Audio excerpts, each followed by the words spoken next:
This video, the recording is starting on April 4th, 4/4/2022. Not sure when I'll finish it. Hopefully I'll finish it today or tomorrow. Might take me a couple days to edit the raw footage and things like that. But I have frequent requests just among circles that I'm in and among Catholic YouTube and whatnot, to give my testimony. And this is, I've given parts of my testimony in different blog posts and videos and things like that, but I have not given it in one complete place. So I hope to do that today. One of the reasons I haven't is simply because it's a brutal story. A brutal, I guess you could say, conversion / reversion story. Technically, I'm a cradle Catholic. Didn't really have any faith formation though to make it a reversion, so I guess I lean towards calling it more a conversion. And yeah, so it's brutal. I've done a lot of things in my life I am not proud of, and I also have gone through some legal battles in the family court system recently that I kind of didn't want my whole story out there online for somebody to use against me. But now that that's over, I really have no more excuses, and my story, as brutal as it is, will be a good exercise in humility and a good way to provoke divine mercy, because I'm walking living proof that God is merciful. So, without further ado, let's go. I was born on February 12th, 1989 in New Haven, Connecticut. My family, I come from a background of immigrants, mostly Italian and then also Irish and one Polish immigrant. And so I grew up in a very heavily immigrant area, blue collar area, primarily Italian and very cultural Catholic. So back up a little bit, I guess. We'll start with my parents. My mom is the daughter of my maternal grandmother. Her mother is fully Irish, comes from an Irish Catholic family of, I don't even know how many kids, maybe 8 or so. Not exactly sure. She was the youngest, so I don't have a whole lot of information on her family. And then she married my grandfather, who came from Italian and Polish immigrants.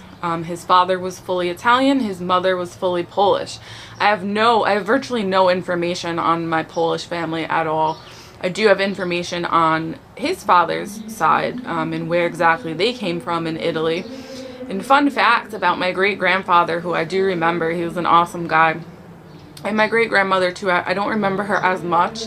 I do remember, she died when I was little, but I do remember my great-grandfather, and I remember his mother. So when I was born, she was actually like 100 years old or something like that. So she died at like 104, this little old Italian lady. And she ended up dying by falling down the stairs, believe it or not. And she broke her hip, and in the hospital she got an infection and passed away that way. But I remember her very well. I would go over her house as a baby, like a toddler, and there would be like Italian coffee. And I would be drinking Italian coffee out of these little cups. So she was very Italian. She was an immigrant. They came from Italy. And she was so happy to be in America that she named my grandfather Americus. He went by his middle name, which was Clifford, so he went by Cliff, but his actual name, I found out recently, was Americus. Or Americo, I'm sorry, that's what it was, Americo. That's how excited she was to be in the United States. So basically, you know, poor Italians, poor Irish that came over here. I think my Irish family was here a little bit longer than my Italian family, but not that much longer. I want to say, you know, I don't exactly know, but so they were all Catholic, so that was the common bond, how they all were able to marry and meet and things, and it was through church, it was through Catholicism that they were able to marry. And so I grew up in this area. So my parents met, I think in high school. So my mom went to Catholic school, so she was, you know, like I said, Italian, or mostly Irish, and then a little bit Italian and Polish. And I believe she went to a high school or maybe in elementary school. I'll have to ask my aunt to get clarification, but she had a Catholic education. She went to Catholic school. I think it was like associated with the Polish parishes, because where I grew up, at least, well, not so much when I was growing up, but my parents' generation, it was still very distinct. So it was like you had the Italian parishes, the Irish parishes, the Polish parishes, and you didn't really venture out too far into somebody else's parish. And there was a lot of discrimination. So on the other side of my family, my paternal grandmother, she was half Irish, half Italian. Her dad was Italian, her mom was Irish.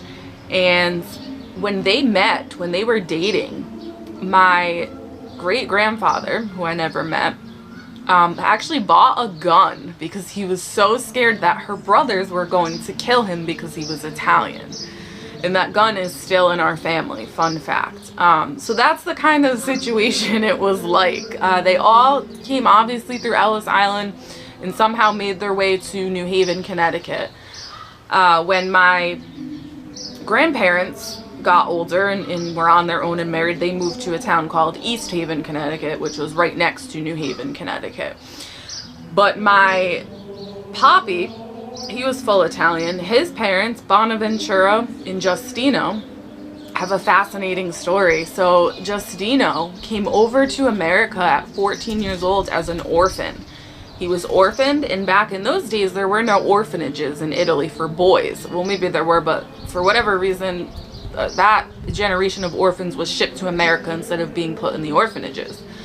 And so he came over here as a teenager, and then I think a couple years later he actually went back to Italy, to where he was from, Trani, the Amalfi Coast, and he met Bonaventura Rispoli, who's my great-grandmother, and they married, and then they came back to America, and they had 8 kids, with my grandfather Joseph being the youngest.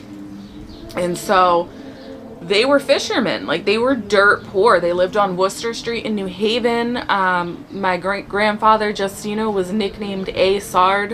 His last name, actually it's not our last name. The last name he chose to write down when he came to America was Ape, A-P-E. And then over the years, when they became Americanized, they were like, we have to change this because it says ape and we're getting made fun of. So they changed it to A-P-P-I, Api, or Appy, as it's commonly pronounced in English. And so he was nicknamed A. Sard for A. Sardine. He would row his boat. He was a fisherman, like the apostles, right? Like legitimate rowboat, cast out the nets, fisherman. He primarily, from what I understand, caught eels, which were like a delicacy among the Italians on Worcester Street at that time. So he would, every day, he would, row his boat out there, catch eels, whatever, bring in the nets. He would bring everything back to shore. My great-grandmother, Bonaventura, would meet him with the carts and then take everything off the boat and wheel it back to the house. She would mend the nets and she would sell the fish. And so it was kind of like this family-run business. And it ended up turning into kinds of like a neighborhood thing. And so there's other families that were in the area in the same situation, and they kind of stuck together. Eventually, not so much my family, but others that I'm familiar with, had like fishing charters and stuff like this. So it was like really super different. Like, I mean, just think about it. That was not that long ago.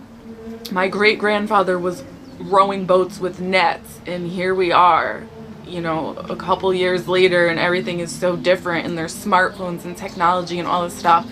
And they were just a simple people, just blue-collar, simple people, and that charism stuck in our culture where I grew up. So everybody I grew up with, that's how they started. Their great-grandparents came over on the boat and, did blue-collar jobs, whether it was being a fisherman or, being a store owner, a shop owner, or whatever. I mean, I hear stories about, how back in those days there was the neighborhood markets, and, you would go, you would pick out what you need, and then you would pay them on Friday. Then the husband would go down on Friday and pay the bills. It's just crazy, a different time. And then on the other side, like I said, the Irish side, I don't know all that much about them. I just know that they were dirt poor. for a long time. I know that my great-grandfather, Matthew Bowen, was like really good at football, like borderline professional football. And he actually, I forget the guy's name, but whoever like invented football as we know it in New Haven, Connecticut, he played with him and knew him well. So that was kind of their claims to fame. But they're super Irish, all involved in the Knights of Columbus. They know the parish where Father McGivney, who started the Knights of Columbus, was. So backstory on the Knights of Columbus started in New Haven, Connecticut, because these immigrants were coming over. There's a couple of reasons it started, but one of them is because the immigrants were coming over and they were joining societies like the Freemasons, fraternal societies, to get ahead and meet people and network because they were so poor and they just wanted to make a living. And on top of that, there was a very big problem with the men dying young, the widows having to try to raise these kids, and the state coming in and taking the immigrant children. Like really bad situation. So the Knights of Columbus started to try to help these mothers fight legal costs so they could keep their kids, but also to try to give them like a support network. So that's why they're big into selling insurance, like life insurance, so that if the husband died, they could collect some insurance money and not have their kids taken. So really amazing. So that all started right where I'm from. So when I go home, not very often, I go to my favorite bakery, Rocco's Bakery, and right across you'll see the parish, the infamous St. Mary's. So it's pretty cool stuff. So that's my background. So my mom went to Catholic school, my dad went to public school. And I do want to say this. I think it was really confusing for my grandparents. So not only were they trying to navigate America, they were trying to help their parents navigate America. Not so much the Irish, but the Italian side. Like my dad, when he was little, spoke Italian because my great-grandmother watched him. And so he spoke Italian. So like she never really, they tried to learn English and things like this, but they really relied on the kids who were able to learn the English language faster. And then, try to make it in the world or whatever, but not so much on the Irish side of things. But they all lived hard lives. The men especially, died very young. And so, like you see, like my grandmother, who passed away in 2020, her dad died when she was 8. She dropped out of school to go to work in a factory to help support her mother. Her brothers helped too. They were a little bit older. But she was the youngest as well of 5 children. She had 4 brothers. She was as tough as nails, man. Let me tell you, that woman was no joke. But so she went to work as a seamstress. Like she literally worked as a seamstress her entire life. Like just simple people. That's where I come from. And so mom went to Catholic school. Dad went to public school. Oh, I was getting back to grandparents. I think it was confusing for them trying to navigate the culture. On top of that, this was right around the time the Mass changed. So it went from the Latin Mass to the Novus Ordo Mass, and I'm sure that was confusing for them. So anyway, as time went on, they started taking the faith less seriously and became cultural Catholics. So I grew up in a very cultural Catholic area. And don't forget, Catholics were not looked upon highly at all.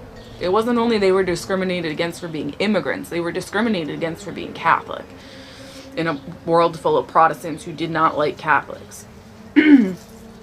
So they grew up, my parents were from the same town. They just didn't go to school together because my mom went to private school, she went to Catholic school, and my dad went to public school.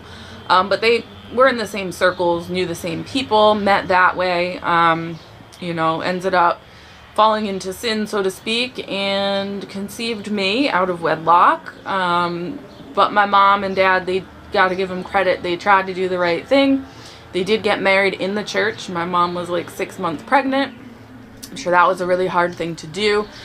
Had me, baptized me Catholic, 2 months old. April 2nd was my anniversary of my baptism. And then tragedy struck. My parents, from what I understand, were both very much, still are, on the wild side. Not into authority, just kinds of rebellious in general. Hard-headed. Love my dad, love my parents, but partiers.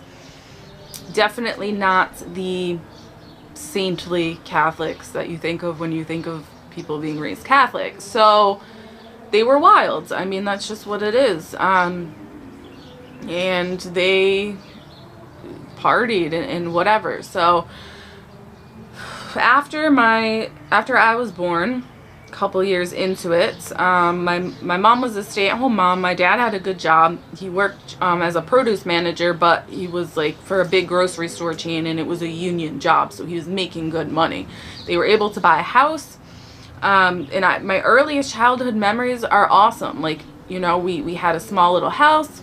We had so much family around us. I was the first grandchild. I was the only girl, ended up being the only girl, and the first. So I was pretty spoiled. And then tragedy struck. My mom, I think, here's piecing together information I've learned over the years and what she's told me herself. She bought into the lie, the great lie that is feminism. In this lie of, you know, not valuing motherhood, not seeing it as what she was doing as important, I don't think. She always said she was envious of the CEO type women. And so I think she also struggled with some depression, probably some postpartum, things like this. And she, you know, ended up hanging around with this lady, and there was drugs involved, and she eventually got hooked on heroin, and we lost everything.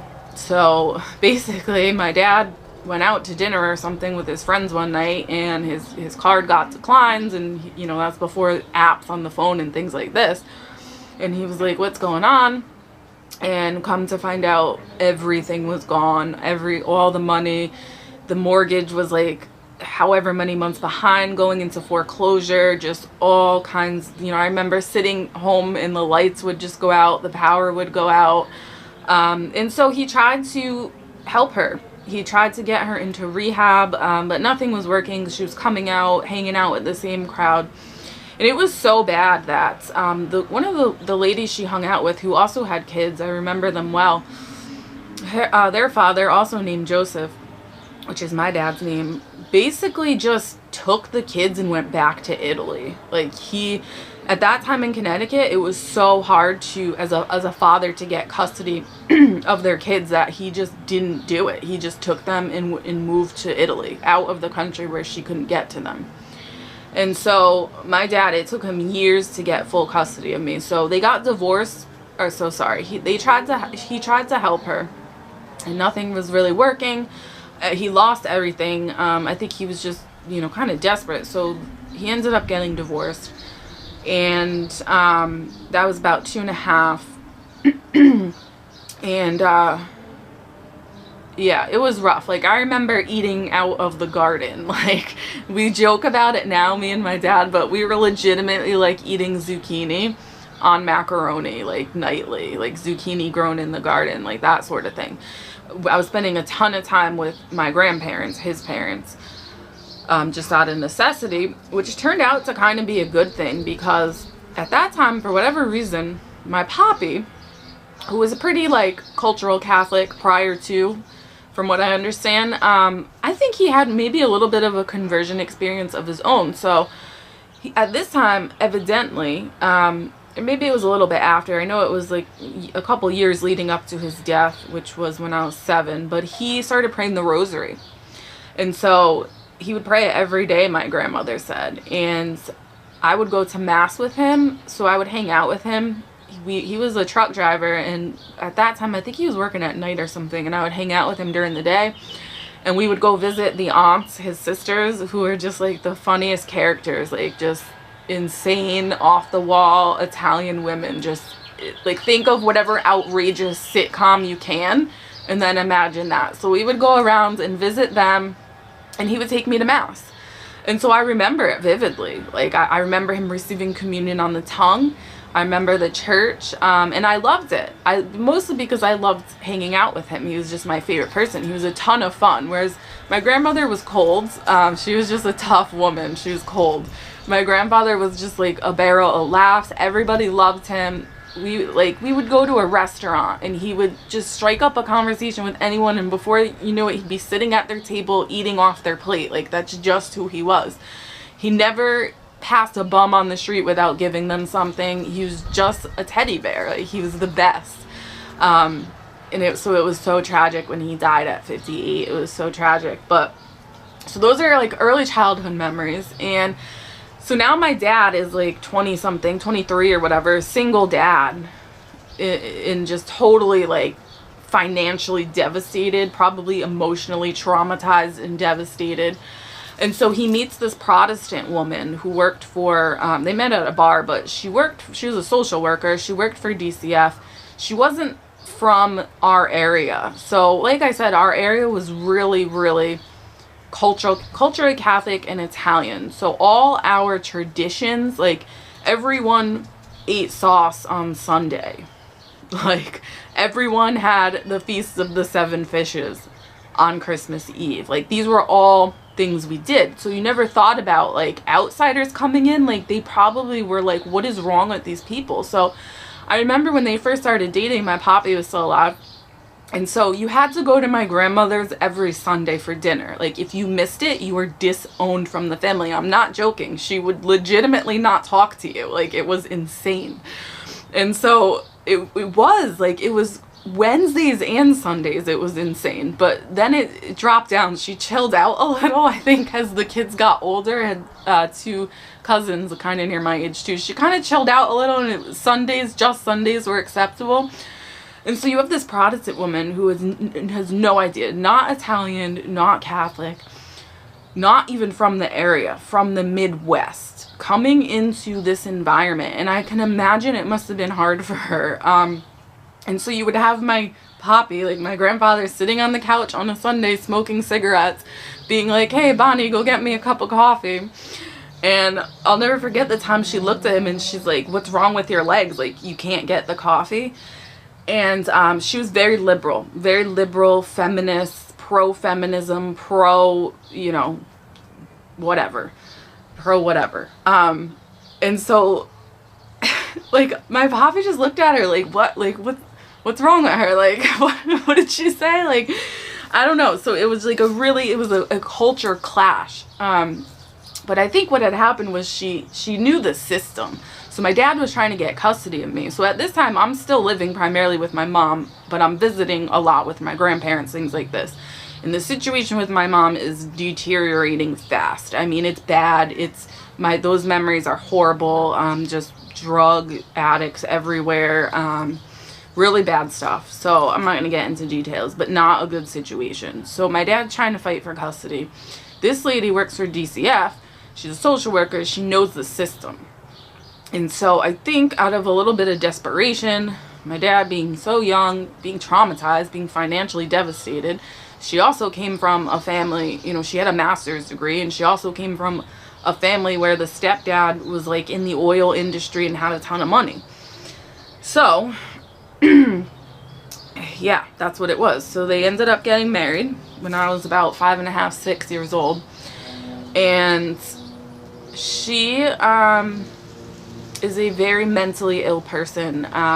So not only was she unfamiliar with pizza gain in the Feast of the Seven Fishes and didn't know how to make sauce and grew up eating hamburger helper and things like this, not only was there this cultural clash and this religious clash, there was also the problem that she was extremely mentally ill and is mentally ill, and it's gotten worse, I think, as she's gotten older, and I feel bad for her, but extremely bipolar. And so my childhood is marred with these horrible memories. She was an insecure person. She was in a lot of ways, she admitted as I became an adult that she was jealous. She was insecure and she was jealous. My dad is like a tough Italian guy. Like, he's not babying anyone's feelings. So if you watch my videos, you understand where I get it from. He's not a doting husband. He was never going to sit there and pet her head. And she needed that. And so it was unfortunate. She didn't get what she needed. And I think she just did the best she could, but she was very mentally abusive to me, and at times physically abusive. And so my life was like kind of a living hell, I'll be honest with you. not in the way that most kids' lives are, that go, you know, my life was, my needs were met. Like, I never went hungry. My clothes were always clean. You know, I always had money for the book fair and whatever. So never physically, but I was mentally and emotionally and spiritually destroyed as a child, to be honest with you, if we're being honest. And so she was Episcopalian. So after my dad got divorced and all that, he, you know, was away from the church. That was it. He couldn't receive communion because he married a Protestant woman. And so we went to Episcopalian church. And so that was horrible. I hated every second of it. I didn't like the church. So I think even as a kid, I just knew something was wrong. I had good spiritual instincts. I knew that it wasn't for me. Like, the people were nice. There was nothing, you know, it was dark. I was scared of the church. I didn't like going. But I did the best I could. I was like an altar server at one point, you know, in the fake Episcopalian, whatever. I did go to like Christian camp through them, and I hated every second of that. That was not good for me. That was not good. Did not help my opinion of Christians, let's put it that way. And I did make some friends, though, some childhood friends, you know, through that church. And so basically, it was fake, though. Like, there was never talk of God in the house. It was just something you did on Sunday to keep up appearances, whatever. It was a place to be associated with, so that when they had their own children, which they did, they had 2 boys, that they had a place to baptize them. So both my half-brothers are baptized Episcopalian at that church. And so I just always felt like an outsider. Luckily, I still had some connection to the Mass. I had my poppy who died when I was 7, right before my first communion, right? So that threw my whole family off. Like, my grandmother just melted down. Like, it was dark. It was dark. The glue of the family gone. The patriarch of the family gone at a time when nobody could handle it. So that was really dark. But I had a family friend, a couple who had a daughter who was a little younger than me. It was my dad's best friend growing up. He lived down the street from him. Everybody ended up moving to the next town over. So I actually grew up in North Branford, and they lived like 5 minutes away from us.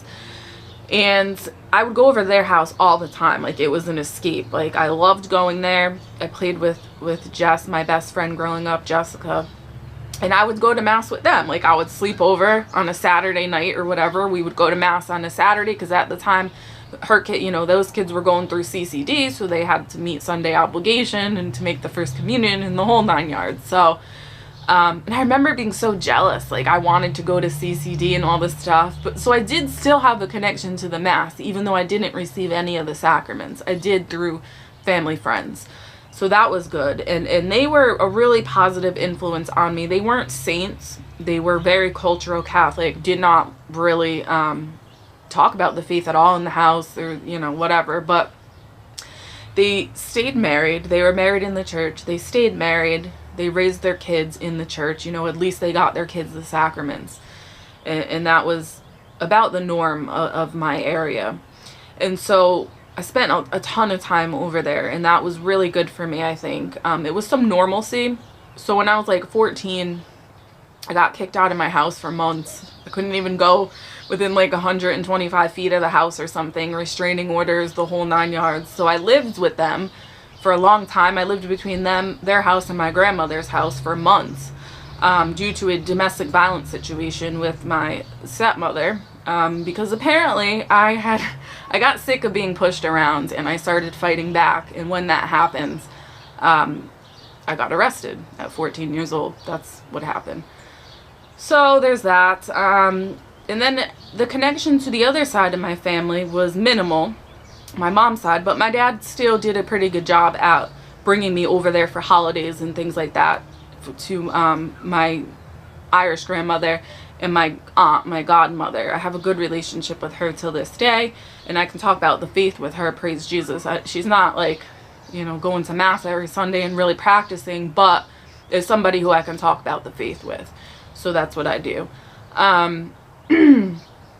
So yeah, teenager, I get arrested, and so my whole life, like, I never I never had any issues. Like, I was a straight A student. I excelled in sports. I didn't have typical troubled child issues. But it was almost like my downfall. Like, because it was fake.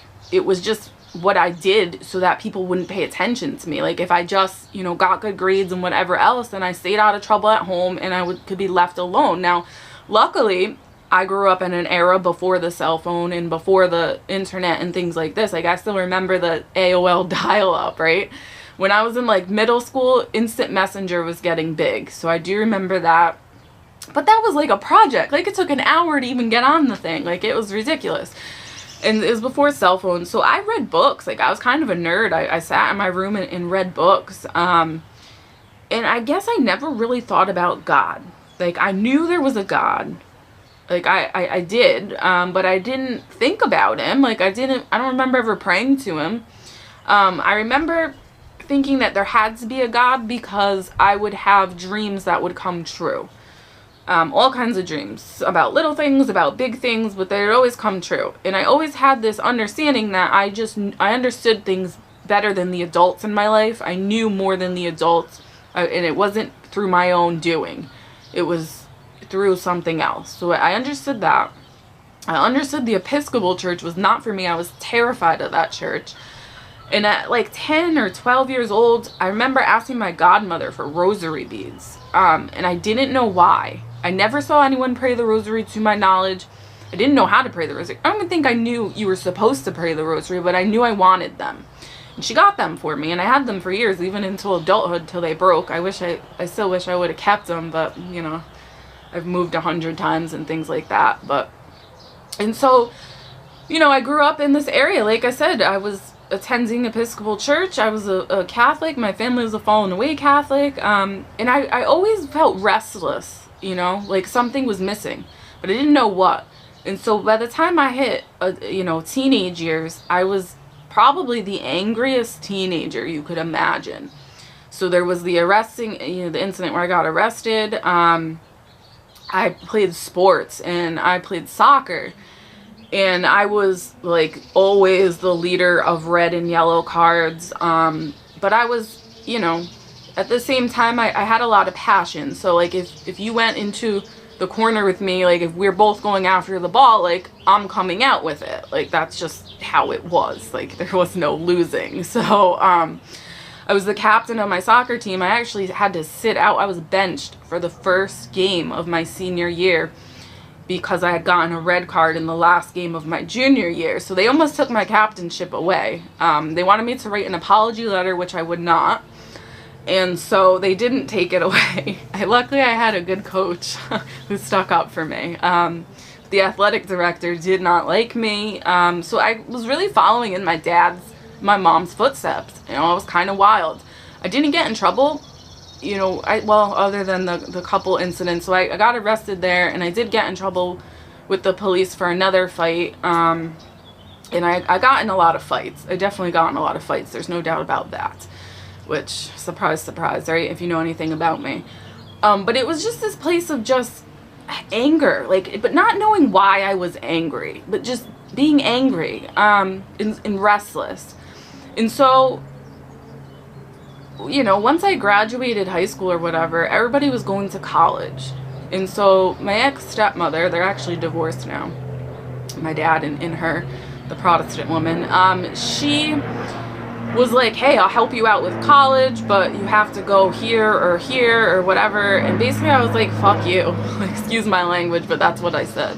I was like, nah, I'm good. Like, I'm not taking a dime from you ever again. Like, I just hated her. Like, I did. And it wasn't fair because she was, in her own way, she was trying to help me, but I was so over it. I was so angry. I wanted to get as far away as possible. So I wanted to join the Army. So at 17 years old, I asked my dad if he would sign. I think we had come to some agreement that I would join the Army Reserves. And in that way, I would go off to basic training, but then I would come back and I would go to college or whatever. But it would give me at least some money, first of all, and whatever, to be able to be on my own and separated from my crazy childhood. But it didn't work out that way. So my dad did sign on the dotted line for me at 17. I went, I graduated high school and everything like that. I left for basic training in 2007. And before I finished my training, I got orders to go to Iraq. So it didn't really work out the way I had planned. But that was fine with me. Like, you know what? Can you send me further than Iraq? Like, that would be great. Like, that's the mentality I had. And so basic training was like a huge eye-opening experience for me because I had never been outside my bubble ever. So like I went to basic training and I was so like in awe. Like, first of all, they had biscuits and gravy for breakfast. I had never seen that in my life. I don't even know if I had seen a biscuit in my life, let alone gravy and sausage. And I'm like, gravy? Like gravy you put on turkey? Like, I had no idea. And so it was like this whole world that was not living the way that I grew up. Like, when I tell you how sheltered I was, I never even heard of sushi until I was in my mid-20s. I never had a steak like on the grill or however you make them until I was like in Iraq. Like, I'm not joking.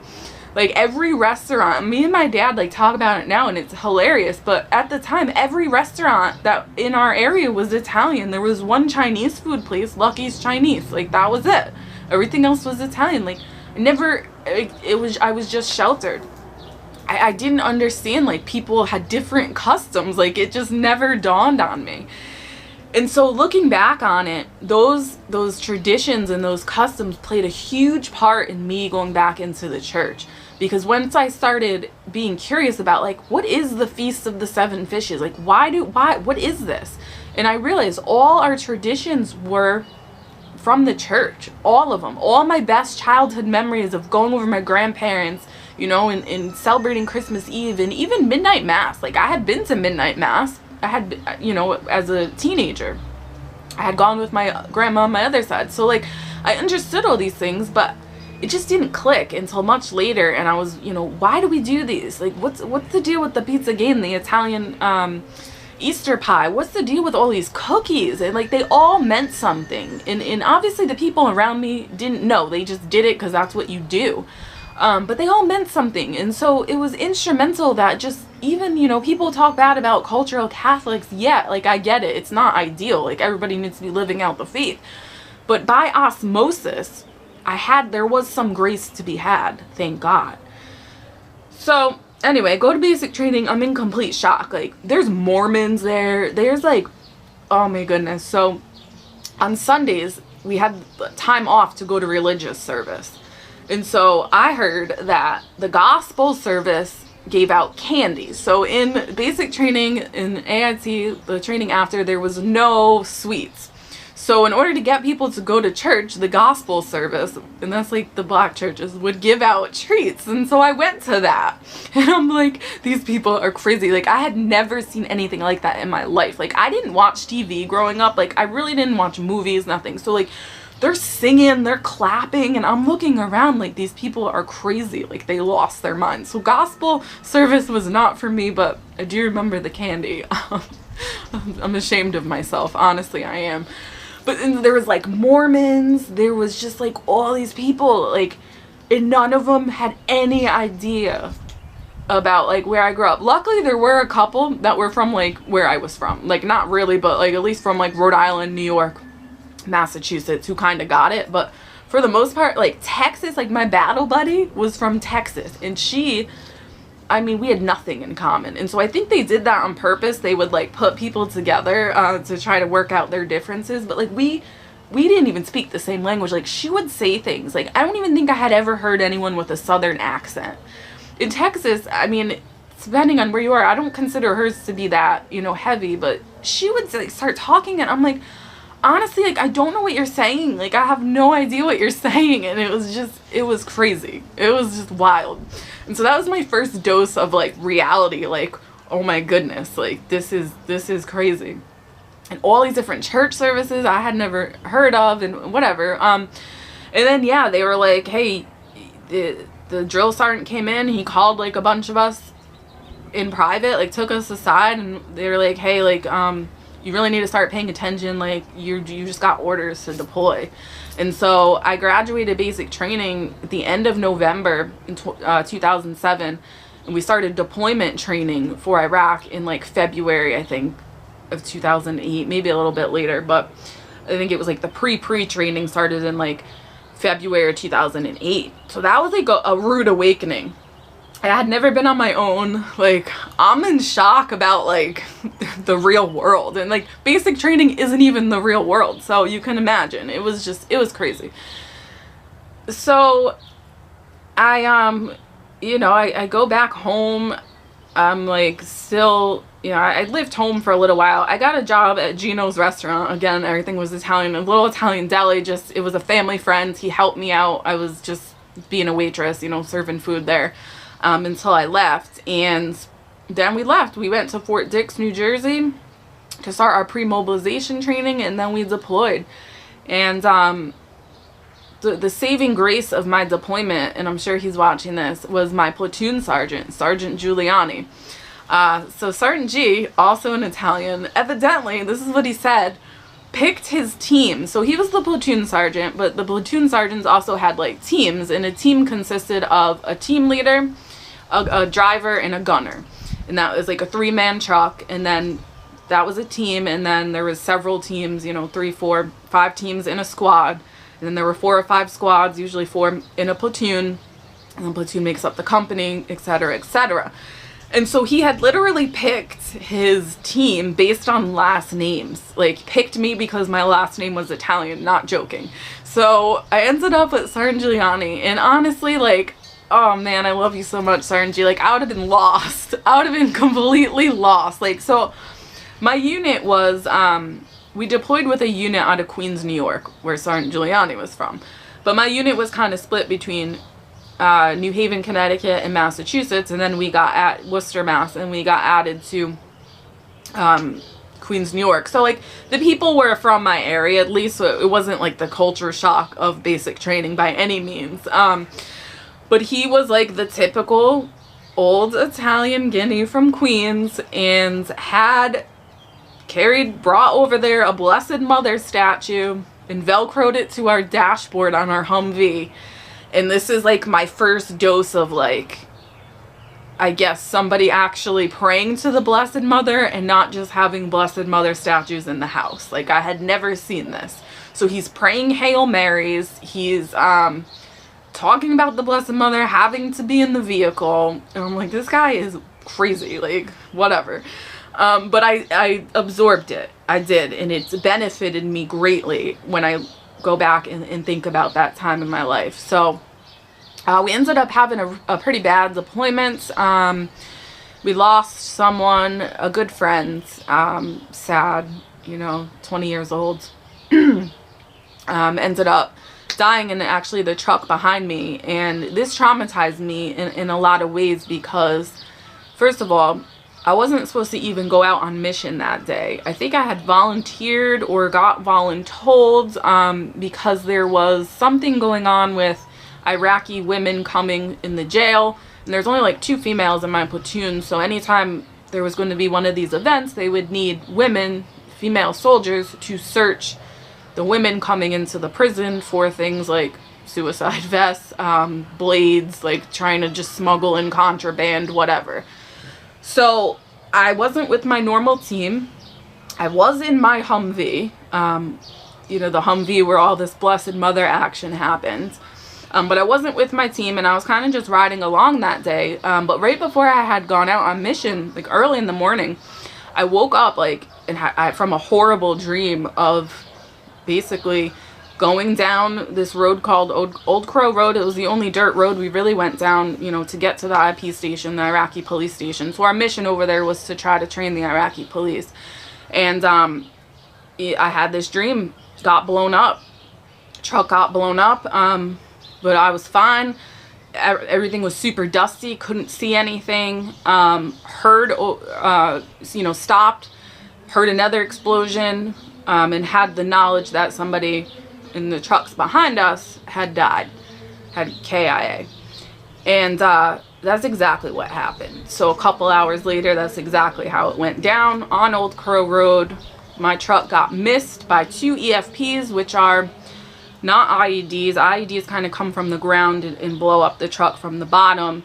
EFPs were far more effective. They are far more targeted. And if you could think of like a shotgun slug, so they were pointed at my truck like this. There was actually enough devices on that road to take out the entire squad. Luckily, they malfunctioned. So we were going along, truck gets missed by the EFPs, and we stop, cordon off the area.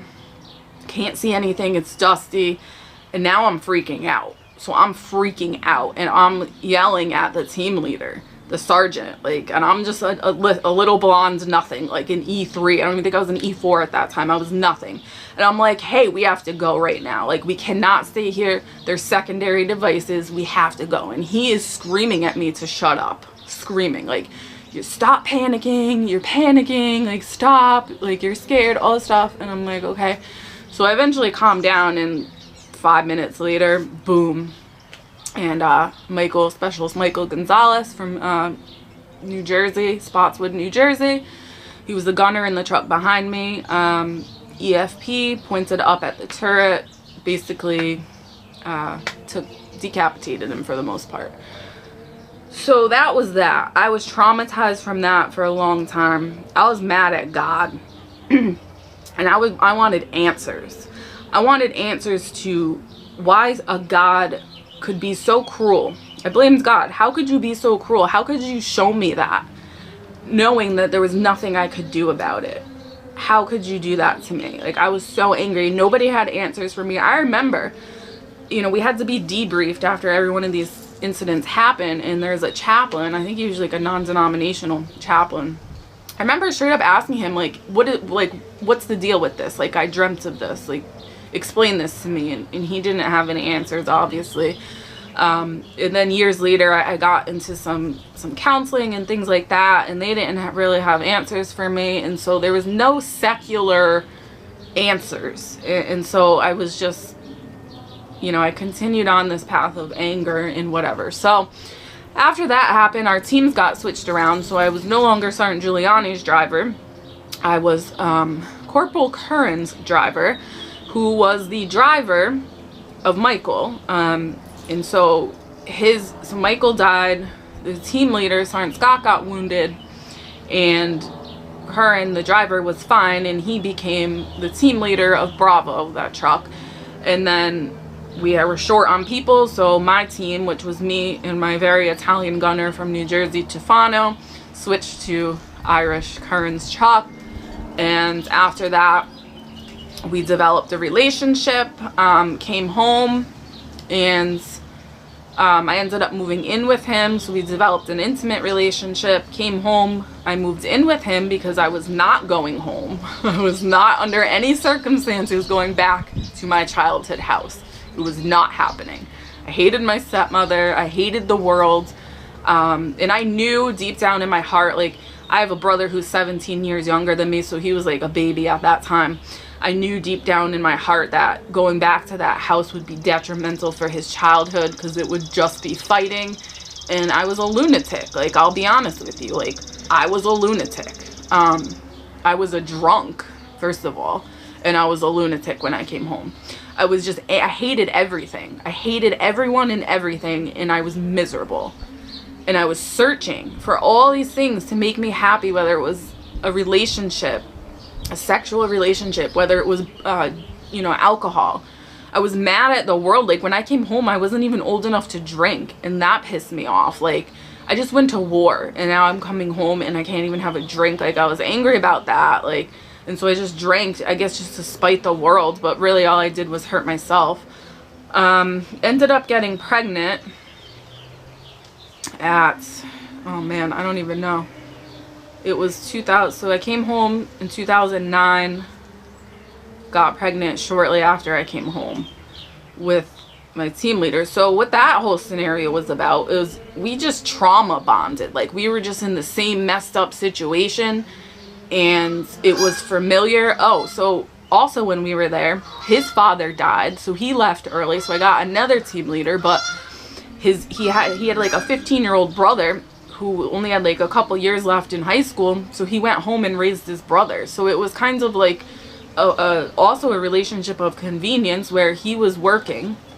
I helped out around the house. I helped his brother, get his license, things like that, just administrative stuff.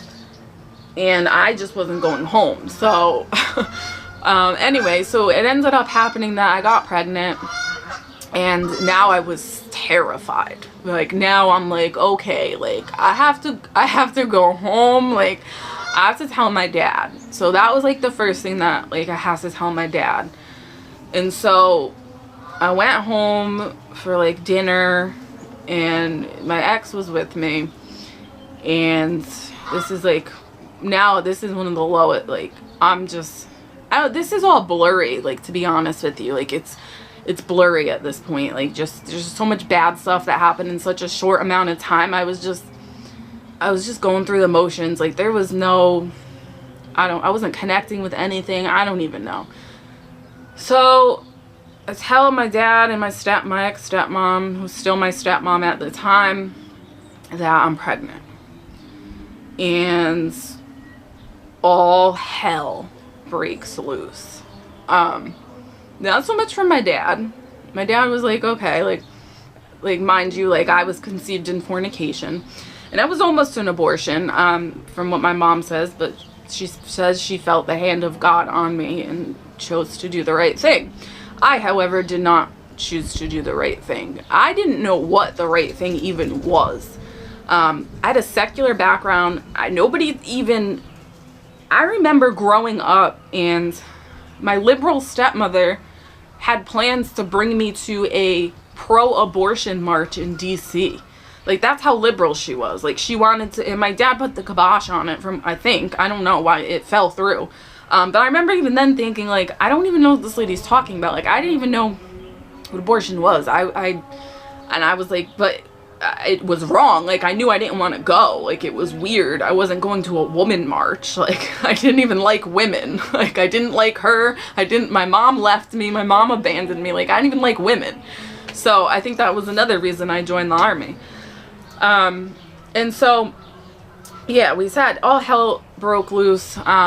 She's flipping out. Like, you cannot have a kid. Like, she was right. Like, I was a mess. Like, I was not a functioning human being. Like, yeah, I did like tasks, I paid bills and things, but I was not going to nurture a child.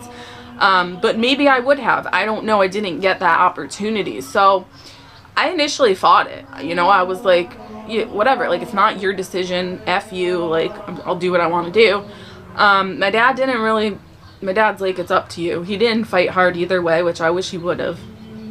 And my ex was like, we can't afford a kid. Like, he was traumatized too.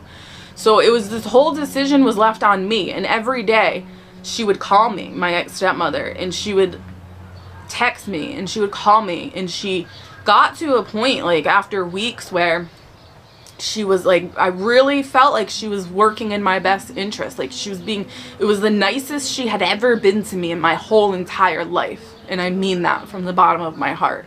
And I was so broken, and I was so vulnerable, and I was so traumatized that I looked at that as love. So every day she's like, you should have an abortion because I just want you to live a healthy life, and I just want you to be able to have some freedom and to get your degree, and all this stuff. And she was relentless. It was twice and 3 times a day. It was phone calls, it was text messages. It was relentless. And then she finally offered to pay for it, and I was like, okay. So nobody spoke up against it. Everybody said it was up to me. She acted like we were going to have this great relationship after, or whatever. It was going to be this bonding thing, which is so sick now that I think about it. She had an abortion, so I think that's where it came from. And so that she brought me to Planned Parenthood in New Haven, Connecticut, and I was so numb that I felt literally nothing. And I remember her saying, like, there might be people protesting outside. And I remember thinking, oh, they're just like religious fanatics. And like, now I protest abortion. But anyway, so we go in, whatever. I had the option because it was so early to take a pill. So I had to take one pill there, and then when I got home, take the other pill. And then that would induce you to have a miscarriage. And so that's what I did. And it totally destroyed me. And I didn't know it destroyed me, but it did. And I ended up really just hating everything, hating myself, hating my situation, hating everyone and everything. And so I left. I ran, because that's what I do. I run. And I moved to South Carolina. My uncle, my dad's brother, had moved to South Carolina. And so I moved to South Carolina, Rock Hill. I got a job as a police officer. And I was just, I thought maybe that would make me happy. And I was miserable. And so his, Will, my ex, his parents, or his mom at least, who was a psychotic mess, lived in South Carolina with her new husband. And so he had come down here to help them work on their house because he was a contractor. And we ended up kind of hooking up again. And I just remember wanting to get pregnant because I felt so guilty. I hated my life. I guess it was mostly just guilt. And so I got pregnant. That's what I did. Left my job as a police officer, moved back up to Massachusetts where he was, had my daughter in 2011, in December of 2011. Immediately after, and I'm talking immediately after, like she wasn't even, I don't even know, she was like 6 months old, I got pregnant again. And he flipped out, basically was like, I can't be with you and have another kid. Like, we can't even afford this kid. Like, just freaking out. So, went to Planned Parenthood. Had already done it. This time it was pretty easy. Got the pill. Had another medically, chemically induced miscarriage. Then, things really went downhill. We just fought like cats and dogs. I hated him. He hated me. I drank all the time. I ended up becoming like a dog groomer, which is not like, if you know me, you know I'm not a dog groomer, but it was just me trying to escape the military. I didn't want to be in law enforcement because it reminds me of the military. I didn't, I thought it would be fun to just play with dogs all day because I hated humans. I was just a miserable human being. I hated everything. I hated everyone. Wasn't talking to my family. I would talk to my dad, but I wasn't going down there to visit. And so actually we stopped talking after my daughter. So after the first abortion, I had my daughter, my ex-stepmother disowned me. And so, but I was still, go on holidays and stuff to my grandmother's house because it wasn't her mom. And so the first, like, my daughter was weeks old. It was her first Christmas. She was born on December 2nd. They didn't even come up to the hospital, nothing. Like, I was on my own. My uncle did come up, surprisingly, and his fiance to visit. But I was on my own, really. So I didn't even know what I was doing, but I did figure it out. So anyway, my daughter was a couple weeks old. Christmas, she was born on December 2nd. Christmas time comes around, Christmas Eve. I'm drinking a ton of wine. Everybody's drinking wine, having a good time. And I overhear Bonnie, like, we're not talking. That's my ex-stepmother's name. We're not talking at all. I overhear, I mean, maybe a little, but not really. Like, we're being civil, basically. But I overhear her tell my cousin's girlfriend, or maybe it was his wife at the time, I don't even know, that some people aren't cut out to be parents, and just running her mouth about abortion, I should have had an abortion, blah, blah, blah, blah, blah. And I just fucking lost it. Sorry, excuse my language, but I lost it. I didn't say anything. Surprisingly, I maintained some self-control, but she came up to me, I guess it was at the end of the night, to give me a hug. And I screamed at her. I'm like, how dare you? Don't ever touch me again. Get away from me. I was just angry. And so she, like, came at me, like she was gonna hit me. And so I had, like, just come back from Iraq. I had gone through the police academy. Like, I was in good shape, even though I had just given birth. I guess maybe it wasn't that first Christmas. It might have been the Christmas after that. I'm not sure. I forget which Christmas it was. But anyway, she ended up on the ground. I was punching her, whatever. My huge giant uncle comes up behind me, bear hugs me, throws me out of the house, basically. There's just gifts everywhere. Like, it was just such a disaster. And so that caused the divorce of my dad and his wife, unfortunately. Can't say I didn't have a part in that. I absolutely did. And so never really talked to her again, to be honest with you. She lives where I live now. I saw her at a couple of events, like for my brothers, and I'm civil with her. I've forgiven her. I forgave her a long time ago. But there's just some people you can't have in your life. And so that's what that is. I pray for her. I wish her nothing but the best, but she can't be in my life. So, yeah, it was just a mess. So our relationship was a mess. We weren't married. We were living together. We had this child. Now we have 2 abortions under our belt. And then I get pregnant again in 2013, sorry. I get pregnant in 2013, and my grandmother dies. My maternal grandmother, who was supportive of me this whole time, who did, come visit my daughter and do things with me. And I was just always close to her my whole life. I would call her on the phone. I would talk to her for hours. She knew the whole situation. She died, like, super suddenly. And then right after that, I found out I was pregnant. Or actually, it might have been right before her funeral, I found out I was pregnant with my son. And so that was, like, devastating to me. Like, that was not a good time. That was not good timing. Like, it was just bad. And so she was, again, one of these people who was, like, culturally Catholic, whatever, but she would send me religious stuff. So she would send me, like, the Blessed Mother statue. She would send me holy water from Ireland, things like that. So we had family in Ireland. Funny story, like, I had no idea, like, not everybody even has a St. Patrick's Day parade. Like, I would have to go. Like, she would call me on St. Patrick's Day, make sure I'm wearing green. I would have to go to the parade. We would have our family from Ireland fly to the United States to march in the parade. Like, that's how insane my life was. I didn't realize none of this was normal, okay? So, I don't understand the world. I don't like the world. I can't go home. I have no God. I have nothing. And I'm miserable. I have PTSD. I'm traumatized. And so I just started drinking. I didn't know what else to do. Thank God I was petrified of drugs, because my mom, the whole situation with my mom. But I just started drinking. Jack Daniels, whiskey. Not so much wine or anything. I drink wine now, but hard stuff, like hard whiskey. I could drink more than most people, and I did. And that caused a lot of problems in my relationship. So my grandmother dies, whatever. Now I'm pregnant again.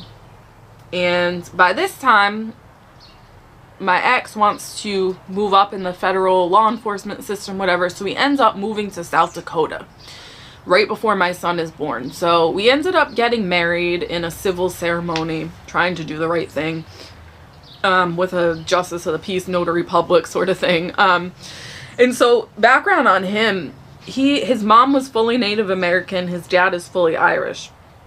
Both baptized Catholics, believe it or not. His mother was baptized, I believe, in boarding school on the reservation in South Dakota. His father was like only a second generation from Ireland. I think my ex's grandfather was from Cork County, Ireland, I'm pretty sure. So they were obviously Irish Catholic, but the mother was not into, like, I think it was his mother, because of the boarding school experience or something, she was a drunk, by the way, like total alcoholic, but not into Catholicism whatsoever. Wouldn't baptize the kids. Don't know if they were married in the church. I have no idea, but he was never baptized. So he had literally no religious formation. He was very anti-God, anti-religion, and I didn't care at the time. I'm like, whatever, like, what has God ever done for me? Like, my selfishness, that's what I thought. And so we didn't baptize my kids. I remember bringing it up, though. Like, I remember saying, like, hey, I think we should baptize, I want to baptize Cassandra, my daughter, Catholic, and he was like, absolutely not. And I didn't push back on it until much later. And so I didn't baptize her, didn't baptize my son. So he was born in Rapid City, South Dakota. and our marriage continued to deteriorate there. Moved to Wyoming on an Indian reservation shortly after that, and that's where everything came to a head. And again, it was one of these situations where I was warned about certain events, and I ignored the warning. And again, it was like this wake-up call, like, there is a God, there is a God. And I would say, like, right after my daughter, I began maybe thinking, like, okay, like, my way's not working, like, there's something else. There has to be something else to this life. And so I began to get a little more spiritual, but not, like, religious by any means, but just, like, noticing things. I went to, and I'm not proud of this, but I went to a lady called a spiritual healer. She was just it was the occult. I mean, it wasn't, she had crystals on her desk, but it wasn't like readings. Like, it wasn't tarot cards or anything like that. It was just like, she would say there are these healing sessions. I don't know. I thought it was dumb. But one experience I did have there, she did this like seminar or something, I guess you could say, about guardian angels. And so that was like, it sparked something in me. And so she would do this, like, I guess it was kind of a meditation, but it was really more like a prayer. The lady was honestly probably a baptized Catholic, because she was from the area where I was from. And so and I had never gone that route. So like Ouija boards, psychics, none of that. My father petrified me of that. I was not allowed to do that, and I didn't question it. I just didn't do it. And so she wasn't really like a psychic, like where you go for a reading. She was just more like a, you know, like the new agey, like, peace and whatever.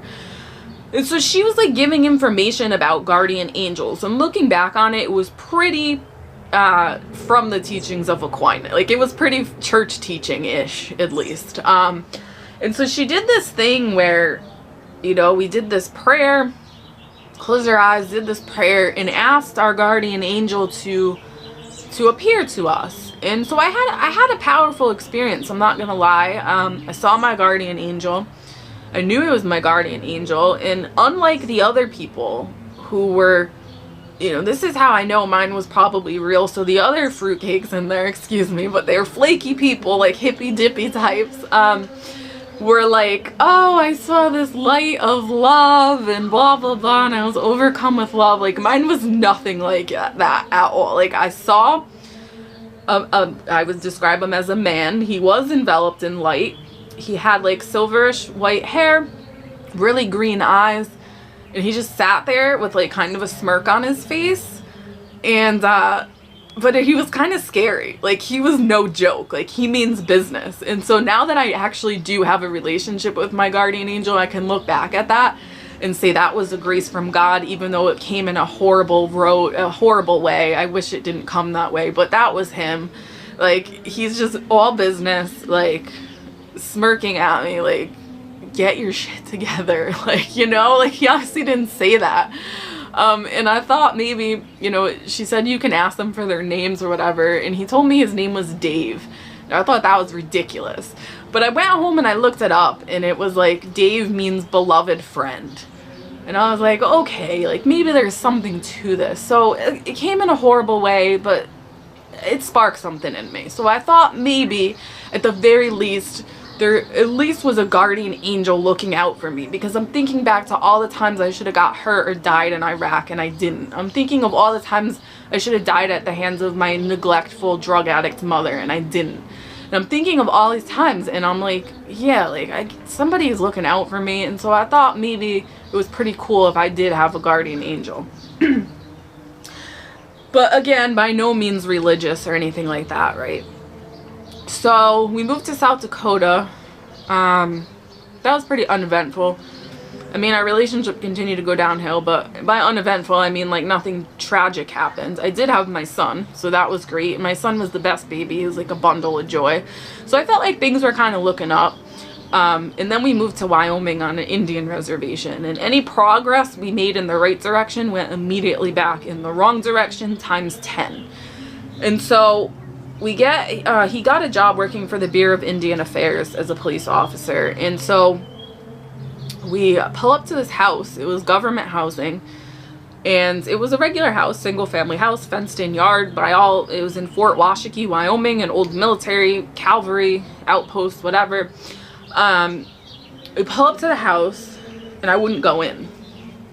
And I'm like, no, like, I see it, like, it looks fine. Like, I did not want to go in. And the lady's like, oh, well, don't you want to go in and look around and make sure, like, this house is okay? And I'm like, well, we don't really have a choice anyway. Like, we're just going to take it. Like, I'm sure it's fine. Like, we didn't have any other options, really. And she's like, oh, okay, well, just come in and, you know, I'll show you around. And I'm like, I did not want to go in. I absolutely did not. So I remember, like, pulling up to this house, and I hated it. I didn't want to go in, but I was trying to be optimistic. My marriage was not doing well, and so I was trying to just be normal. And so we go in the house, and I wanted to leave immediately. I was like, just felt oppressed. I felt oppressed. I felt uncomfortable. I felt like I was being watched. I felt uncomfortable. I felt like I was being, I was the prey and there was a predator in the house. That's what I felt like. And it was like a lovely house. Like, it was cute. Like, it had a little room off of the kitchen. Like, I could put all kinds of plants and stuff in. It was like a sunroom, had a fenced in yard, it had a basement, all the stuff. But I hated it. Like, I wanted nothing to do with it. But I sucked it up, carried on, moved in, and things deteriorated very quickly. He worked for a little while, and then he went away to the police academy in New Mexico, and so I was in the house by myself for months and months, like 5 months or something like that. Not working, taking care of 2 little kids, and on an Indian reservation. I am not Indian, in case you haven't noticed. It was very hard. It was harsh Wyoming winter. It was rough. And while he was in the police academy, he had an affair. And I kind of suspected. But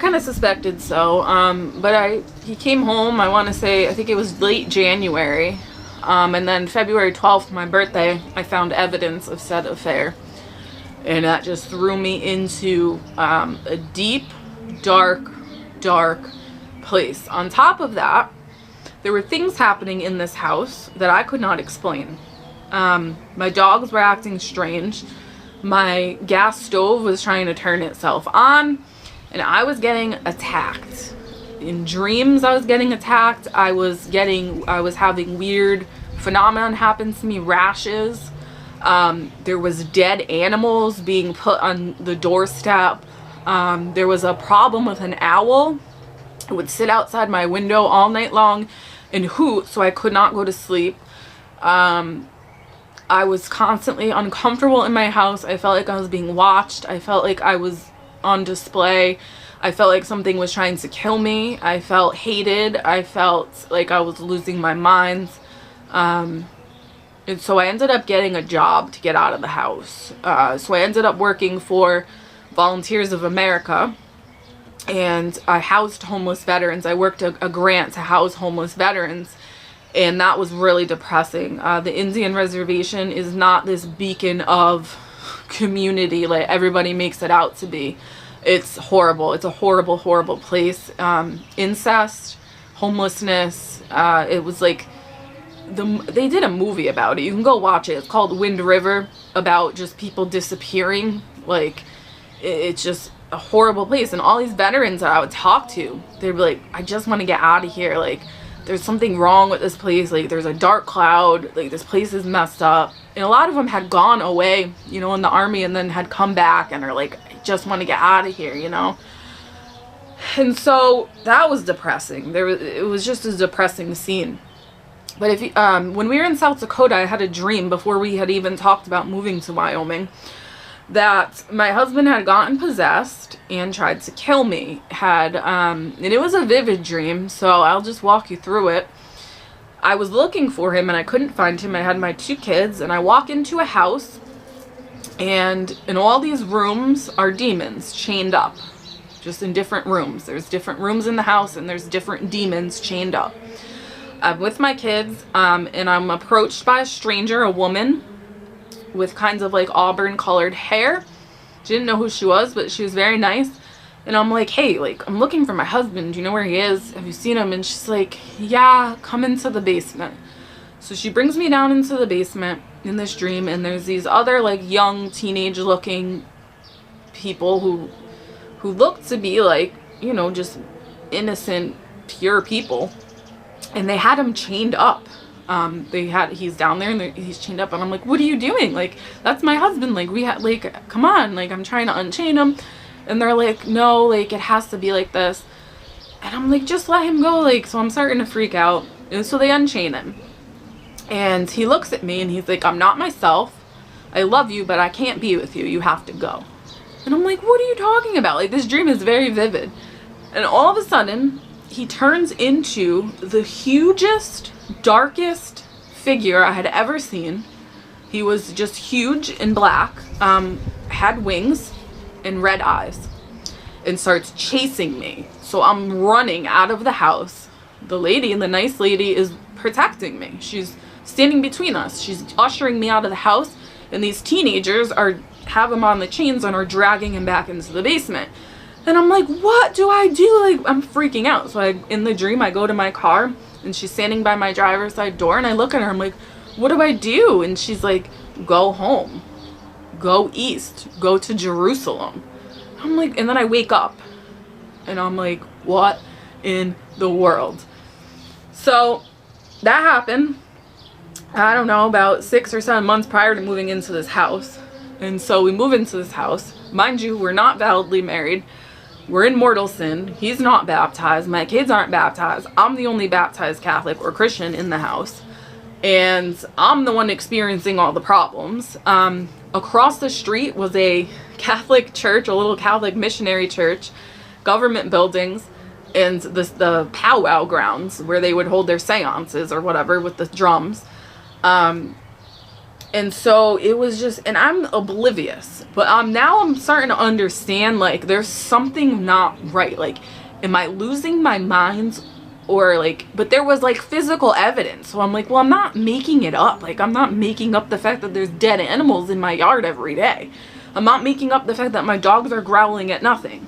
Like, I'm not making this stuff up. And so I'll just give you a brief example of what I experienced. Other than that, like, one time I was sleeping, and all of a sudden I had this like out of body experience where I was lifted above my body. I saw my bed. I saw my husband next to me. And I saw these 3 creatures come up from somewhere, the grounds, climb over him. And as soon as they got to me, I was back in my body.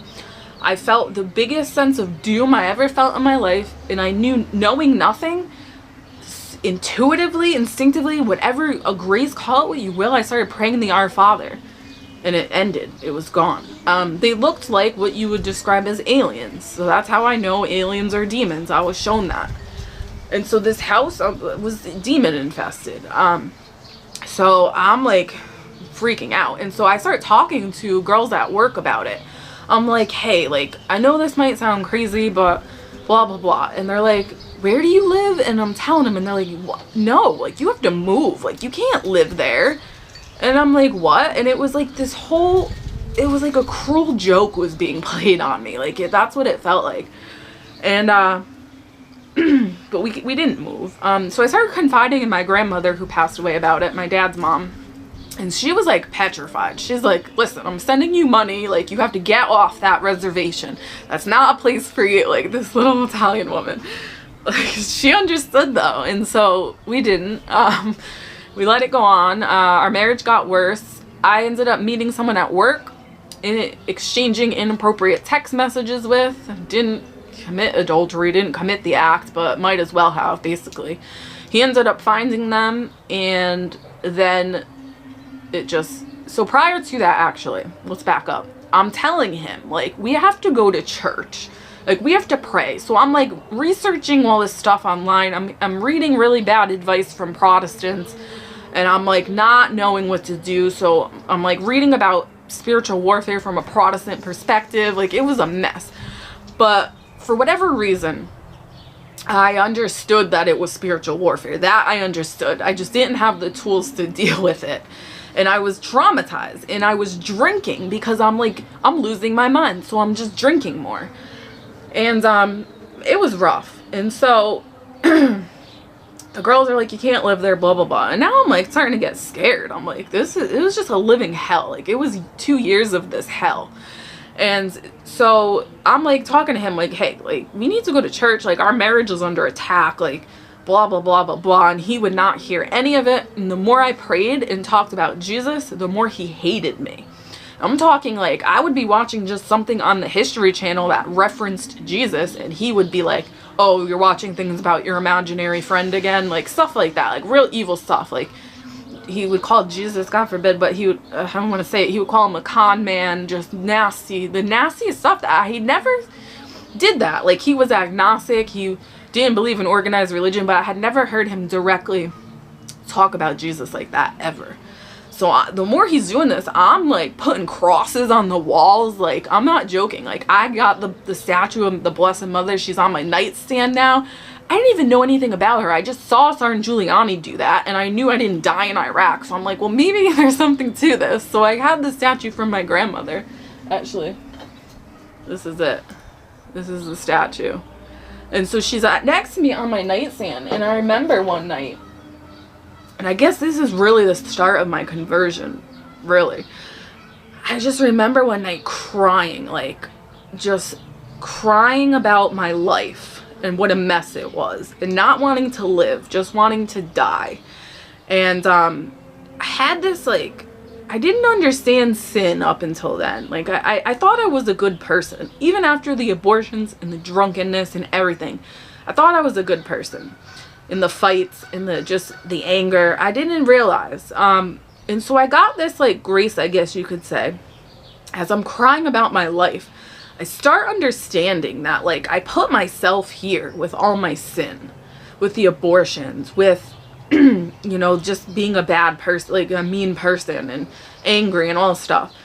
And I just cried like I've never cried before. I just let it all out. And then I look over on my nightstand, and there's the Blessed Mother, and I just looked at her, and I looked up, and I was like, if you're real, you know, I pick up the statue, and I'm like, if you're real, I could really use a mother right now. Like, I've never had a mother, and I could really use one. And I swear on my kid's life, at that exact moment, it felt like somebody had covered me with an electric blanket. And I just fell asleep. Like, I had been hysterical, and then I just got this feeling of this electric blanket, and I just fell asleep, and I woke up, and I was different. I'm like, wow, okay, like, Mary's real.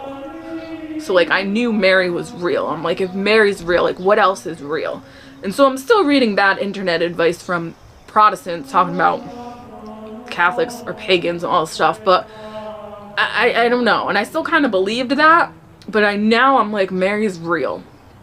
And so I took my little daughter, and I started walking across the street to go to Mass. And I had no idea what I was doing. I didn't remember anything from my childhood. I just looked like an idiot, I'm sure. You know, it's on an Indian reservation, and so I'm the only white person. And other than the priest, who is white, actually. And I'm just, like, lost, not understanding why I'm there, not being able to receive communion, obviously, just, it was a mess, but I did it. And so then I started asking my husband, I'm like, hey, like, come to church with me. You have to come to church with me. And he's like, you're insane, like, you're crazy, like, there's something wrong with you, like, you know, the usual. But I kept doing it. And I didn't do it a lot of times, but I did do it a handful of times. You know, it was just at night. I didn't go on Sundays, but it was at night, and it was in walking distance. And I just took my little daughter, who was like 2.5 or whatever at the time, 3, and we would go there, and we would sit there, and we would try to learn, and we would try to understand. None of it made sense. I didn't know Jesus was in the Eucharist. Didn't even know what the Eucharist was. I had no clue. I mean, no idea. And but I think it was the grace I needed to get through. So then I start reading the stuff about how I'm supposed to start fasting for my marriage and stuff. So I start fasting like a lunatic for like days at a time, like 3-4 days I wouldn't eat food, fasting like crazy. And it was like, the more I was doing this stuff, the worse it was getting. And I'm like, I don't understand. And finally, met somebody at work, and I just like checked out at this point. I'm like, he wouldn't go to marriage counseling with me, he wouldn't go to church, nothing I was doing was working. So I met someone at work, we exchanged inappropriate text messages, not proud of that, that's the truth. And he found them and like lost his mind. So for like months, it was miserable. Like and I'm like, but you literally slept with someone else and there was pictures. Like I sent text messages, not even pictures, not even dirty pictures, just literal like confiding in someone else. Like still not okay, still not proud of it, whatever. But it was just so odd. And so we were fighting. There was a series of nights where I slept in my car, literally in Wyoming winter in my car. And he would accuse me of, cheating and sleeping at somebody's house, which I was not doing. And it was just, and I called my dad. I'm like, I can't do that. Like, I need to come home. Like, here's the situation. Like, I finally had to tell him. And then I stayed and I tried to work it out and blah, blah, blah. And then April 2016, he comes home.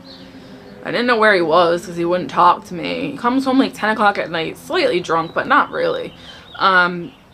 And he's like, why the F are you in my house? And I'm like, uh-oh. Like, okay, allow me to leave. So I was just going to go sleep in my car. Like, I put my shoes on, whatever. And as I reach the door, he blocks it and won't let me leave. And I'm like, okay, like, move. Like, I'm still pretty combative at this point in my life, I'll be honest. And I'm like, move. So I, like, kick the door. And he just lost it. So he just punches me as hard as he can, knocks me off my feet, gets on top of me, starts punching me. My daughter's actually sleeping in the bed. Thank God she couldn't sleep in her room because of the chaos of the spiritual chaos going on in the house. Punches me, whatever, jumps on top of me. Nothing like this had ever happened before. Like, we had a bad relationship, and there was a few times where he did get physical, but nothing like this. And so I look in his eyes and I'm like, uh-oh. Like, they were totally black. Like, he was not there. And I'm like, uh-oh. And so he's punching me. He eventually picks me up, puts me over his shoulder, carries me across the house, and starts going down towards the basement where he kept all his guns. And I'm like, oh boy. So I ended up grabbing, like, whatever I could. My phone, it was on the counter next to, like, I think it was a knife or it was a corkscrew, sorry. And I'm trying to, like, free myself. So I'm, like, punching him and stabbing him, basically, with anything I can. And he throws me down the stairs. I'm, like, stunned. Like, 2 flights of stairs onto a hard floor. And I'm like, okay, well, maybe he'll just go away now. So I start to get up kind of slowly. The next thing I know, he's down the stairs. Still hitting me, still punching me. I find some stuff on the floor of the basement I'm, trying to hit him with to get him off me. Eventually, I lose. He brings me into the gun room where all his police gear and everything was. Mind you, he's a cop at this time. And he takes out a gun, loads it, tells me this is the end. Like, this is it for me. Like, he's going to kill me. I'm going to be buried in the mountains. Nobody's ever going to find me. So I thought I was going to die. I did. And so I'm like, okay. Like, I was actually pretty calm about it. I'm like, so what are you going to do? I'm like, you're going to, what? Bury me alive? Or you're gonna shoot me in the house? Like, what are you gonna do? And I'm trying to get out of him, like, what his plan is. And I could see he didn't have a plan. Like, this wasn't a well thought out thing. And so I'm kind of like making fun of him. Like, probably not the thing to do when you're being held hostage in your basement. So at this point, I have handcuffs on my hands. I have handcuffs on my ankles. And he's waving a gun at me that I just watched him load. And so he goes out. I don't know what he was going to get, but he goes out of the room for a minute. And when all this chaos was going on, I had grabbed my phone off the counter. And he had seen that, so he had taken it. But he was trying to get me to unlock it because he thought I was still cheating or whatever. So he left it in there and walks out of the room. And so I was able to dial 911. So I dial it and he comes back in. I put it behind my back and now I'm talking, like trying to talk to 911 while talking to him, sort of thing. And it didn't end up working. The call ended up disconnecting, but they called back. When they called back, he saw that I had my phone, so he answered it. It was somebody he knew from the Indian reservation, and he's like, oh, this is Officer Kern, blah, blah, blah, misdial, everything's fine. So the police never came. So I'm like trapped in this hell. Now I'm like, the police aren't coming. He's waving a gun like a madman. And so I just start talking to God, like really talking to God, like, hey God, like, I know I have not been a good person. Please, I know I'm probably not going to heaven. Like, at this point, heaven is not on the table for me, and I genuinely understood that. I'm like, I know I'm not going to heaven. Please at least just let my kids come out of this okay. just, please, just let them go to my family, just let them come out of this okay. Like, I had accepted it. Like, I was gonna die and I was going to hell. Like, that was obvious to me. And so I'm going through this process, really an internal process, and then for some reason it just kind of dawned on me, like, maybe it was something I read, maybe it was just spiritual instincts, but I didn't even know the St. Michael prayer at that time, but I just said, God, I didn't even pray directly to St. Michael, because again, I was scared of Catholicism because of Protestants, but I was like, God, if I'm not supposed to die, can you please send St. Michael to fight the evil that is in my house and in my husband? And immediately, within about 30 seconds, I swear on everything, he puts the gun down, he sits down, he starts crying. He undoes my handcuffs, he undoes, he undid the feet ones first, and then he starts talking to me, and he's crying. And then he undid the hand ones, and then that was it. We went upstairs. The next morning, he was trying to get me not to go to work. So I think he knew. But I think in a lot of ways, he really didn't know how bad it was. I was totally, like, just a mess. Like, bruises everywhere. The handcuffs and the ankle ones were so tight that they had cut through my skin, so I was, like, bleeding and whatever.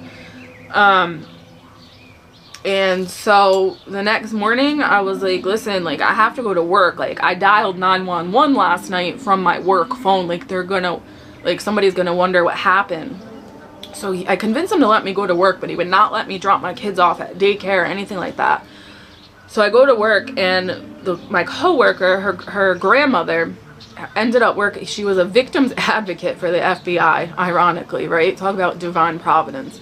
So I didn't really tell her anything. I called my dad. That was the first thing I did. And I was like, Dad, this is what happened. And so my dad, I got away with nothing my whole life. So the first thing out of my dad's mouth was, what did you do? Are you going to go to jail?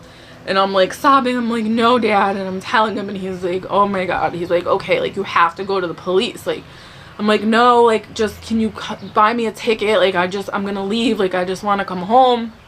And he's like, no, like, you have to go to the police. And I'm like, he is the police. Like, that's not gonna work. So anyway, it ended up, I'm a mess. I tell Tiffany, my coworker, she calls her grandmother. Her grandmother sends 2 FBI agents to my office to interview me and everything. It was federal property, so it was their jurisdiction anyway. So they end up getting him out of the house, arresting him in front of my kids. Awful. And that's the last time I ever saw him. So out of that came me. Then I moved to South Carolina, and I wish I could say the FBI actually paid for me to move here. And I wish I could say I converted to Catholicism right away, but for some reason it didn't really connect yet. It did eventually, but not yet. So now I'm really traumatized. I'm in survival mode. I'm sleeping on my dad's floor. I have, luckily, my stepmother, my dad's new wife, who's awesome and from the area that we're from, and Italian and everything, so it's better than the last situation. But they moved to South Carolina a couple years before this incident, and so she put on Facebook, like, the situation, and started a GoFundMe and raised like $8,000. So, like, thank God for nice people, because I had nothing. Like, I moved out here with literally clothes. That was it. I left everything. And to this day, he still says I made it up. So even though he pled guilty, did jail time, he's still telling everybody I made it up. So I don't think he remembers. Honestly, I don't. I think he was possessed and he doesn't remember. I think he blacked out. Anyway, out of that, I started understanding there's a spiritual battle. There's such thing as demons. There's such thing as hell. There's such thing as Mary. There's such thing as St. Michael. There's such thing as God. But I was still traumatized. I was in survival mode, and I still didn't understand the benefit of organized religion. And I kind of just thought, I lived on an Indian reservation, that place was bad, and now God brought me out of that, and there's nothing I have to do. Like, I still didn't get it. I still fell into sinful relationships with men. And so it was a process of a couple years. I remember praying about it. Like, I think I should go to church. I started watching church online, like Elevation Church or something ridiculous. That didn't last long. My brother got in a really bad boating accident, like right when I had moved here, and tragically, his teenage friend who was with him, he was a teenager at the time, drowned in the river after this boating accident. My brother almost died. He was pulled out of the river unconscious and rushed to the ER by just somebody who saw it happen. And they couldn't find his friend for days. It was days they couldn't find him. It was horrible. And so after that, we started going to the Baptist church that he belonged to, the Friends, to kind of support his mom and his family and things like that. And like, I liked the message. It was a good Baptist preacher, but it was like they didn't like marry. Catholics weren't saved. And so I stopped going. We all stopped going, actually. It didn't last very long. Then we tried like another church, but like it was the same thing. Like, they're sitting up there trying to talk to me about the Word of God, but like I wanted to hear about like demons. Like, I wanted to hear about exorcisms. I wanted to hear about Mary. I wanted to hear about Saint Michael, and I was not getting that in the Protestant religion. And going back to my childhood, one thing I forgot to mention, I said I hated the Episcopalian church. I felt like there was something dark in it, and it was a similar feeling to the feeling I got in that house. And when I was about to leave to go to the army, it came out that the pastor there was like a transgender, like transitioning from Michael to Michelle or something crazy. So they ended up not going back to that church anyway. But it was just like, it was interesting to see that all play out. So anyway, so then it still took me years. So I moved here in 2019. After failed sinful relationships, I finally just surrendered. I'm like, I can't do this. Like, this, my way does not work. You know, I cut back on the the drinking, smoking cigarettes. I stopped smoking cigarettes. So I started to kind of straighten out my life. I got myself in some counseling, which did not benefit me, mostly because my ex-crazy stepmother was a family counselor, so I had no trust whatsoever with any sort of mental health people. I was not interested, and they didn't have answers that I needed. I needed spiritual answers, and they were giving me natural answers. And so I just started praying to God, like, what church should I go to? And I ended up getting a bunch of signs to go back into the Catholic Church, and I fought it. I'm like, what? No, like, they're pagans. Like, what are you talking about? No, no way. And I guess I didn't really understand, like, Mary and Michael, like, really, like, a Catholic thing. Like, I just didn't get it. And so I ended up praying about it. I got a bunch of signs to go back to the Catholic Church. Specifically, the parish that's near me is called St. Michael the Archangel Parish. Like, duh. And so there's just a series of events, and I still wasn't really convinced. And then I started having some dreams and some internal visions and some locutions, I guess, about my grandparents that died, my poppy and then my maternal grandmother. And they were showing up with holy water and rosary beads.